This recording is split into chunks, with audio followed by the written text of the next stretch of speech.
Hola hermanos, el lunes 1 de abril de 2024, un anexo del consulado iraní en Damasco, Siria, voló por los aires matando a 11 personas. Este ataque aéreo fue atribuido a Israel y su blanco principal era Mohammad Reza, un alto comandante de la Guardia Revolucionaria iraní, lo que provocó unos días más tarde la respuesta de Irán. El 14 de abril, Irán lanzó 300 misiles y drones sobre Israel. Israel contestó con otro ataque el 19 de abril con misiles. Estamos viviendo un momento muy tenso en el Oriente Medio, y eso desde el ataque del Hamas del 7 de octubre de 2023. Pero ¿cómo supo Israel que un alto mando de la Guardia Revolucionaria iba a estar en este consulado en Damasco? Pues lo sabía gracias a su Instituto de Inteligencia y Operaciones Especiales, también conocido como el Mossad, que muchos consideran como el mejor servicio de inteligencia del mundo después de la CIA. El Estado de Israel nace el 14 de mayo de 1948. Y al día siguiente, unas coaliciones de países árabes que rechazan la decisión de las Naciones Unidas atacan el Estado judío para destruirlo. La falta de inteligencia militar era muy alarmante para hacer frente a los ejércitos de Egipto, Líbano, Irak, Jordania y el Ejército de Liberación Árabe. En junio, David Ben-Gurión, el primer ministro de Israel, organiza una reunión secreta en Tel Aviv para reorganizar los servicios de inteligencia. Durante esta reunión se decidió formar tres órganos: un servicio de inteligencia interior, un servicio de inteligencia militar y un último dedicado al espionaje y a la recompilación de información fuera de Israel. La idea era de fundar una organización global, porque los intereses del Estado de Israel no se encontraban solamente dentro de sus fronteras, sino también en los países vecinos y en las grandes potencias influyentes. También esta organización tendría el deber de proteger los judíos de todo el mundo. Antes que se pudiera organizar estos servicios, Israel ganó la guerra a las sorpresas de todos. Esta guerra se vive como una victoria, pero también como un trauma. El miedo sigue presente. Hay que entender que la Shoah sigue muy presente. La Segunda Guerra Mundial solamente acabó hace 3 años. Ben-Gurión llegó a decir que los árabes pueden darse el lujo de perder a menudo y volver a intentarlo, pero que Israel no tiene el lujo de permitirse una derrota militar. Unos meses más tarde, el Mossad es oficialmente creado. Con el paso del tiempo se convertirá en uno de los servicios de inteligencia más temido del mundo. Se distinguirá por operaciones espectaculares, permitiendo a Israel imponerse en la escena internacional. El éxito del Mossad se debe a sus agentes, que reciben un entrenamiento muy riguroso y muy selectivo de menos de un año. Un ex agente explica que en una promoción de más de 1500 personas, al final solamente quedaban 6. Al final de esta formación había más instructores que candidatos. Para ser agente del Mossad tienes que superar una gran serie de pruebas: test de personalidad, test de orientación, test de idioma, examen psicométrico, etc. También comprueban tu capacidad a tener dos vidas paralelas. De un lado tienes que seguir siendo ti mismo, una persona honrada. No tienes que levantar sospechas. Y del otro tienes que ser astuto y manipulador. También tienes que saber improvisar. Por ejemplo, tu instructor te lleva a una ciudad, te enseña un balcón en un edificio, te dice: te quiero ver ahí con el propietario y con un vaso de agua en la mano. Tienes 10 minutos. El vecino que cuenta su experiencia dice que era el vecino de arriba y que su niño jugando dejó caer la pelota en el balcón de abajo. Y le preguntó al propietario si podía entrar para recuperar la pelota. Una vez dentro, empezó a toser y a toser. El propietario le propuso un vaso de agua y es así que superó la prueba. El Mossad se distinguiría por operaciones espectaculares y os voy a contar algunas de ellas. La primera de ellas fue en 1960. Se llama la Operación Garibaldi. Llega la información que un alto funcionario nazi se esconde en Argentina, huyendo de la justicia. Dos agentes del Mossad están enviados a Buenos Aires. Según su informante, Adolf Eichmann vive en la calle Garibaldi en el barrio de San Fernando. Con una falsa identidad se hace llamar Ricardo Clement y trabaja como capataz en una fábrica de coches. Los agentes del Mossad consiguen hacer una foto de él con una cámara escondida en un maletín. Y no hay duda alguna, Ricardo Clement es en realidad Adolf Eichmann. Desde Tel Aviv, el primer ministro Ben-Gurion pide a sus agentes capturar al ex nazi y traerlo a Israel clandestinamente para ser juzgado. Habría sido más fácil eliminarlo, pero Ben-Gurion veía la oportunidad para vehicular la Shoah a la construcción del Estado de Israel. Después de 3 meses de preparación, 4 agentes del Mossad se posicionan frente a la casa de Eichmann, esperando que regresaran del trabajo. Cuando lo ven, un agente le tira al suelo con un movimiento de jiu-jitsu. Otro le agarra la cabeza y otro los pies. Le suben al coche, le venda los ojos y le tapa con una manta. Le traen en un piso franco y le desnuda. Verifican sus dientes para ver si no tiene una cápsula de cianuro, porque muchos espías tenían una cápsula de cianuro para suicidarse en caso de ser capturados. Después, uno de los agentes le preguntan cómo se llama en alemán. Wie heißt du? Le contesta, me llamo Ricardo Clement. El agente le dice, es falso. ¿Cuál es tu número ese? Después de preguntar varias veces, confiesa, soy Adolf Eichmann. Los agentes del Mossad esperan el 20 de mayo, que es fiesta nacional en Argentina. Este año se festeja los 150 años de la independencia, o mejor dicho, la traición de San Martín, idiota útil de los ingleses que querían destruir la mayor potencia mundial que era la corona hispánica. Os invito a ver mi video sobre la hispanidad y la leyenda negra.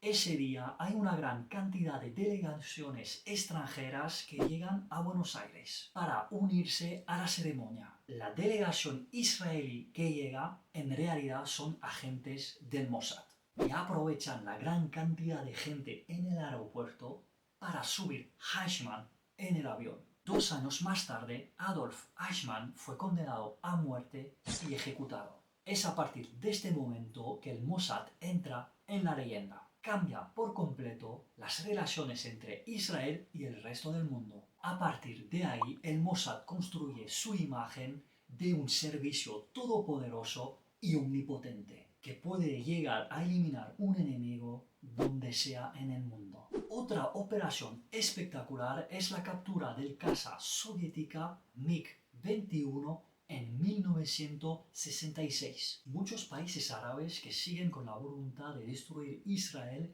tienen este tipo de caza, vendido por la Unión Soviética. Es un hallazgo excepcional, porque ni los Estados Unidos y la CIA habían podido capturar uno. Y eso que estaban peleando contra ellos en la guerra de Vietnam. Los israelíes regalaron el MiG-21 a los Estados Unidos para que puedan estudiarlo. Os recuerdo que estamos en plena Guerra Fría entre Estados Unidos y la Unión Soviética. Israel acaba de regalar a Estados Unidos la mayor arma de su máximo rival. Pero ¿cómo el Mossad consiguió este avión? El Mossad busca un piloto que podría traicionar su país para poder conseguir el MiG-21. Y lo encuentran en Irak. Ese piloto se llama Munir Redfa. El capitán Munir Redfa es cristiano y el poder, siendo musulmán, lo discrimina. Por culpa de su fe,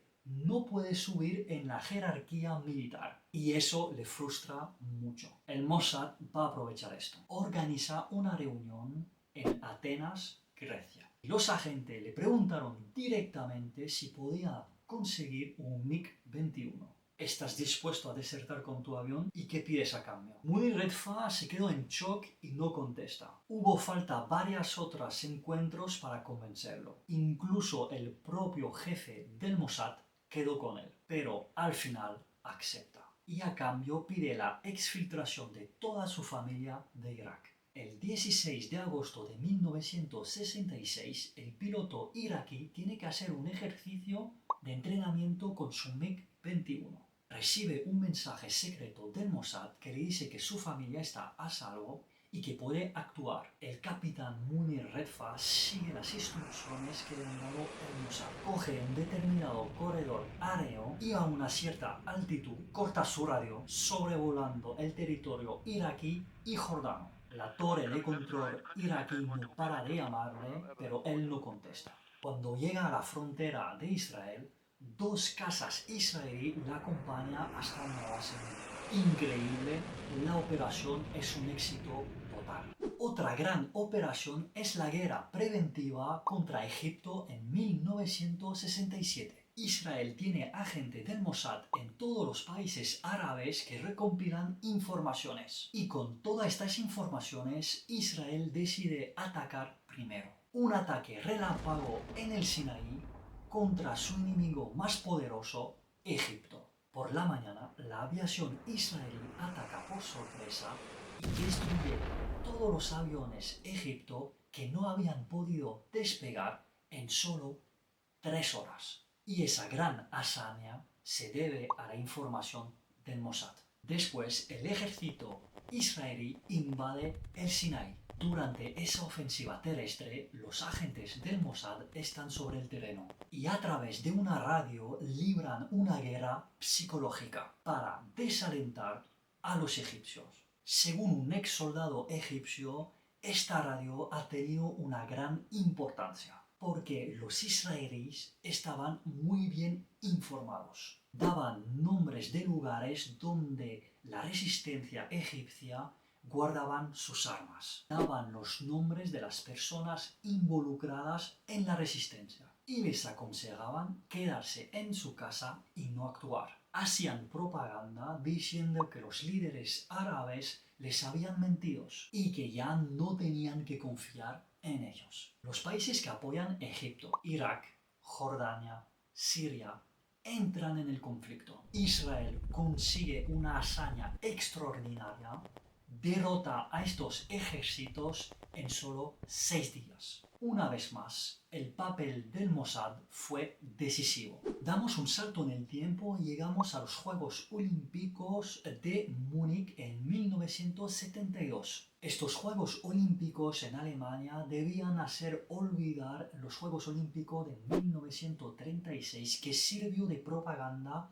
al régimen nazi. Pero solamente 10 días después de la inauguración, los Juegos Olímpicos se convierten en una pesadilla. 9 miembros de la delegación israelí están tomados como rehenes por terroristas palestinos llamados Septiembre Negro. Piden a cambio de los rehenes la liberación de 238 palestinos. Israel se niega y manda al jefe del Mossad a Múnich. Después de varias horas de discusiones, aceptan ayudar a los terroristas salir de Alemania con los rehenes. En realidad, quieren aprovechar este traslado para tenderles una trampa. El jefe del Mossad no está de acuerdo, pero no puede hacer nada. Llegó a decir que veía a estos rehenes caminar como animales que van al matadero. Los terroristas y los rehenes llegan a un aeropuerto militar donde les esperan un helicóptero. En este momento, los francotiradores alemanes disparan. Es un baño de sangre. Los terroristas están eliminados, pero han tenido el tiempo de matar a los 9 rehenes israelíes. Para los israelíes este momento fue muy traumático. Lo comparan con el asesinato de Kennedy o los atentados del 11S. Todo el mundo se acuerda de lo que hacía en estos momentos de su vida. Pues cualquier israelí se acuerda de lo que hacía durante los atentados de Múnich. El gobierno israelí tomó medidas excepcionales. Es la operación cólera de Dios. Ojo por ojo, diente por diente. Se hace una lista de los miembros de la OLP para eliminarlos uno a uno, ya que son los verdaderos responsables de los atentados. Y obviamente encomenda esa misión al Mossad. El primer objetivo era disuadir al enemigo de llevar a cabo acciones terroristas. El segundo era la retribución, es decir, si nos atacas, mueres. Y el tercer objetivo es de dar el sentimiento a los israelíes y a todos los judíos del mundo que Israel iba a protegerles. Un mes después del atentado, el Mossad manda entre 20 y 25 personas a toda Europa con pasaportes extranjeros. Se les envía desde Israel por correo diplomático. Se envía documentos, pero también armas. Son los propios agentes que deciden cómo se realizará la eliminación. Puede ser con veneno, con una arma o con una bomba. Todo depende del objetivo, de la posibilidad de conseguirlo y de las circunstancias. En París, el 8 de diciembre de 1972, Mahmoud Hamshari fue el primero en recibir la cólera de Dios. Los agentes del Mossad esperaron que su mujer y su bebé salieran del piso. Después hicieron una llamada a su teléfono, porque el día anterior habían penetrado en el piso y habían colocado una bomba en el teléfono. Al coger la llamada, la bomba explota. Mahmoud Hamshari morirá a causa de sus heridas en el hospital y muchas otras personas serían víctimas de la operación Cólera de Dios. En 1973, en Beirut, un pequeño grupo del Mossad llega en barco para realizar una operación relámpago para destruir una sede de la OLP. En menos de una hora, 3 líderes de la organización palestina murieron asesinados a tiros delante de su familia y la sede de la organización fue destruida con explosivos. Pero el objetivo principal de esta operación se escapa. Se trata de Ali Hassan Salameh. Es el autor intelectual de Septiembre Negro y el mayor responsable de la toma de rehén de Múnich. Pero unos meses más tarde, el Mossad encuentra su rastro. Está refugiado en Noruega, en la ciudad de Lillehammer. Sí, como la serie. Y es ahí que el Mossad va a cometer uno de sus mayores errores. En junio de 1973, 6 agentes del Mossad están enviados a Lillehammer. Han localizado a Salameh y están listos para actuar. Ese día Salameh camina por las calles con su mujer embarazada. Un agente se acerca por detrás y le dispara. Los 6 agentes huyen de la ciudad, pero la policía es más reactiva. Claro, un asesinato en Lillehammer no había ocurrido desde la época de los vikingos. La policía bloquea las carreteras entre Lillehammer y Oslo. Y durante un control, un policía ve algo sospechoso en un coche y decide tomar la matrícula. El coche es interceptado en el aeropuerto de Oslo. Los agentes del Mossad están arrestados. Intentan hacerse pasar por turistas, pero tras varias horas de interrogatorio, uno de ellos acaba confesando. El agente del Mossad que se derrumbó fue superviviente del Holocausto y en su juventud tuvo que esconderse en un sótano y salió de esta experiencia claustrofóbico. Cuando un policía le llevó a una celda en el sótano, él le dijo, sácame de aquí. El policía entendió que tenía una oportunidad, entonces le dejó encerrado. El agente del Mossad acabó diciéndole que le contaría todo si lo sacaría de este sótano. Para el Mossad, la detención de agente en misiones siempre es un desastre. Pero esta vez es aún peor, porque el hombre que mataron no es Ali Hassan Salameh. En Lillehammer había pocas personas de tipo mediterráneo. Entonces los agentes pensaron que solamente podría ser Ali. Correspondía a la descripción, tenía la misma edad, la misma altura, la misma morfología. Entonces dijeron, es Ali Hassan Salameh. En realidad la víctima es Armen Bouchiki. Es franco-marroquí, originario del sur de Francia. Y es el hermano mayor de uno de los líderes de los Gypsy Kings. Chico. Chico es hijo de marroquíes y al lado de donde vivía había una comunidad gitana española. Y se enamoró de la cultura española, del flamenco, aprendió el español, a tocar la guitarra y se convirtió al catolicismo. Y después sabemos el éxito mundial que ha tenido ese grupo. Eso es la hispanidad. Personalmente me veo muy reflejado en Chico. Los 6 agentes fueron condenados a varios años de cárcel por espionaje y por complicidad de un asesinato. Pero 5 de ellos fueron soltados solamente unos meses después. La viuda y la hija de la víctima obtendrán una compensación económica 20 años después y sin ninguna disculpa oficial. 4 años más tarde, en 1978, Ali Hassan Salameh está localizado en Beirut. En esta época, el Líbano está en plena guerra civil entre palestinos, cristianos y musulmanes. El Mossad envía una mujer en Beirut. Es de origen británico. Trabaja bajo el apodo de Erica Chambers. Se hizo pasar por una trabajadora humanitaria que ayudaba a los refugiados palestinos en el Líbano. Una tapadera que le permitiría acercarse a los líderes de la OLP y en particular a Ali Hassan Salameh. Ella ha conseguido infiltrarse y establecer vínculos con los hombres de la OLP. Al cabo de unos meses, Erica Chambers sabe todo sobre los hábitos de su objetivo. Siempre está escoltado por sus guardaespaldas, pero hay un fallo en su seguridad. Siempre coge la misma carretera desde su escondite hasta la sede de la OLP. El 22 de enero de 1979, el coche negro lo espera. Salameh y sus guardaespaldas mueren al instante.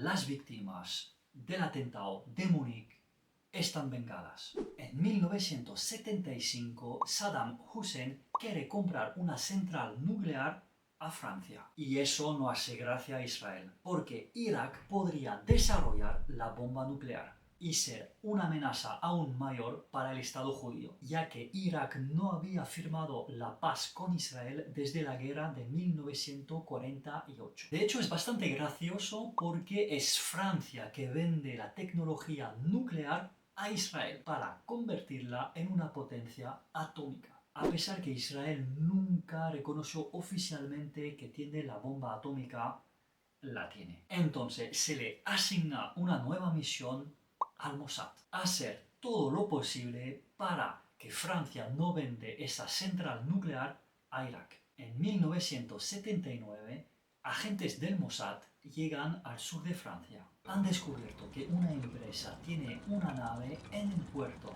y que contiene material para la central nuclear de Irak y que está a punto de ser enviados. Los agentes del Mossad organizan un fin de semana por la noche un falso accidente de coche frente a la entrada del puerto. Una mujer sale gritando del coche y empieza una falsa altercación. Los guardias del puerto se acercan. Es una distracción.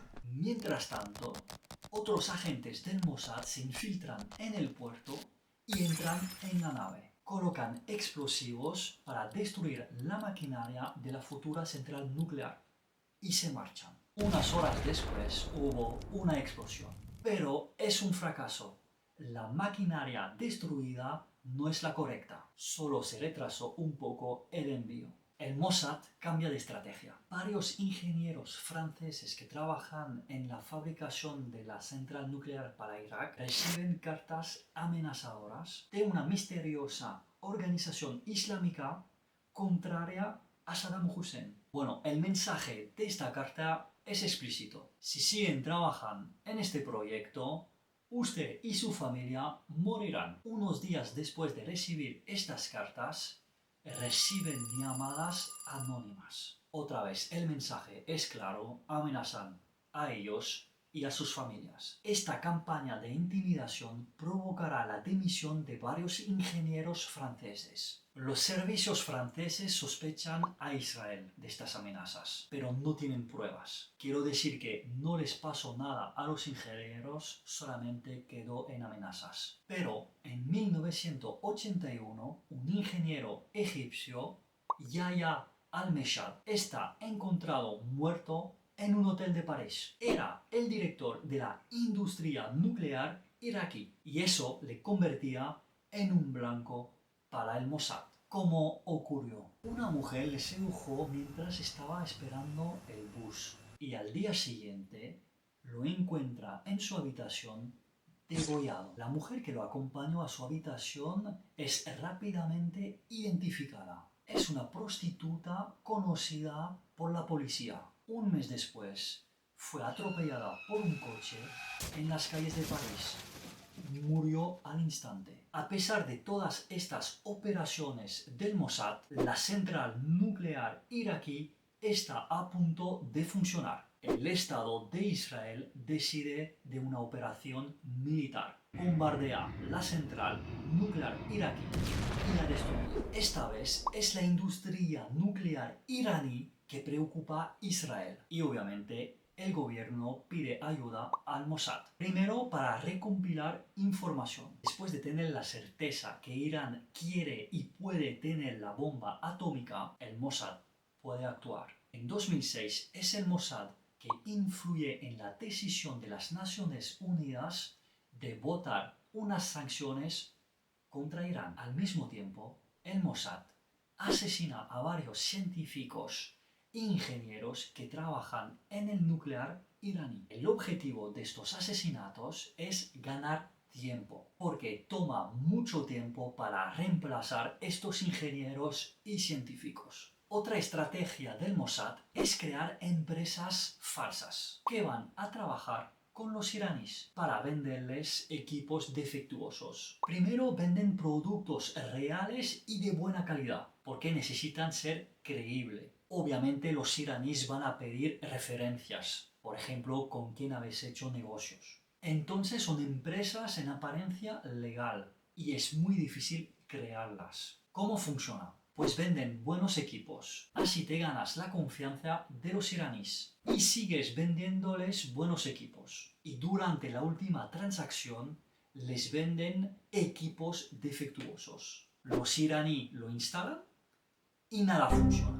En 2008, Irán está muy cerca de tener la bomba atómica y además amenaza cada día Israel. Hay una gran tensión. Frente a esta amenaza, el Mossad, gracias a su unidad 8200, va a crear un virus informático muy potente. Es el Stuxnet. Este virus se ataca a los equipos industriales, sobre todo las centrifugadoras. Fue un contratista asiático quien, sin saberlo, introdujo el virus en la central eléctrica de Natanz. La idea no era solamente causar daños materiales, sino también causar daños psicológicos. No poder encontrar el origen del problema debe haberlos vueltos locos. Los ingenieros se creían incompetentes y eso generó desconfianza entre los científicos y el poder iraní. Todos estos esfuerzos solamente retrasaron un poco el proyecto nuclear iraní. Entonces el Mossad introdujo una versión más agresiva del virus. Se estima que lo hicieron 4 veces, pero por la última Israel no tenía el acuerdo de Estados Unidos. Cruzó la línea roja y este virus se extendió en el mundo entero.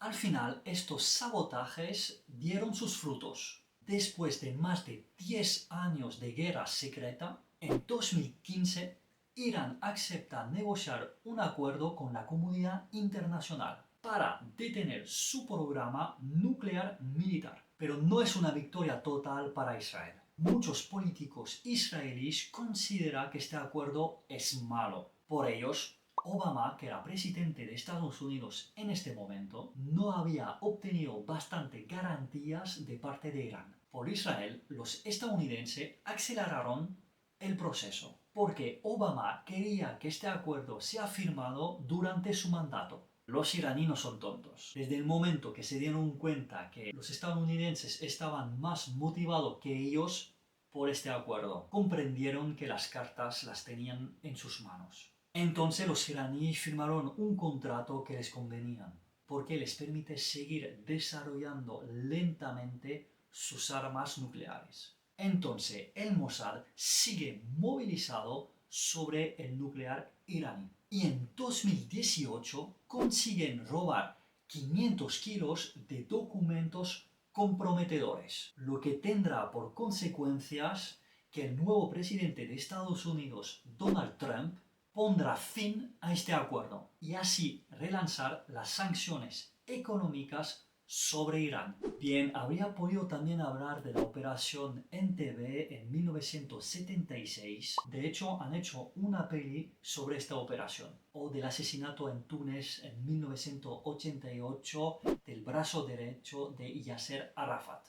Habría podido también hablar del asesinato del número 2 del Hezbollah en 2008 o del asesinato en 2010 en Dubái del Zorro. Los medios de comunicación hablaron mucho de este asesinato porque fue grabado por las cámaras de vigilancia.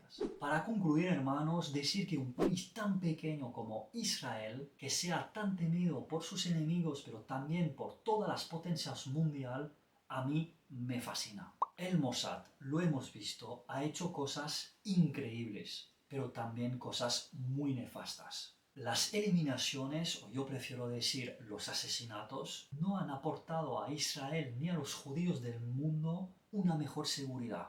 Sigue habiendo atentados terroristas, antisemitismo, y la verdad es que la opinión pública está cada vez más en contra de Israel. Los métodos del Mossad, al fin de cuentas, causan más daños que beneficios. El diálogo y la diplomacia son métodos más eficientes. Rezo para que los líderes extremistas judíos y los líderes extremistas musulmanes no nos conduzcan a una tercera guerra mundial. Rezo para que los judíos, los musulmanes, los cristianos puedan vivir en paz en Tierra Santa. Rezo para que la voz de las personas de bien, da igual su religión, su cultura o su color de piel, sean más escuchados que la voz de los extremistas. Como dice Jesús, el que vive por la espada, morirá por la espada. Si te ha gustado el vídeo, dale un me gusta, apóyame suscribiéndote a mi canal.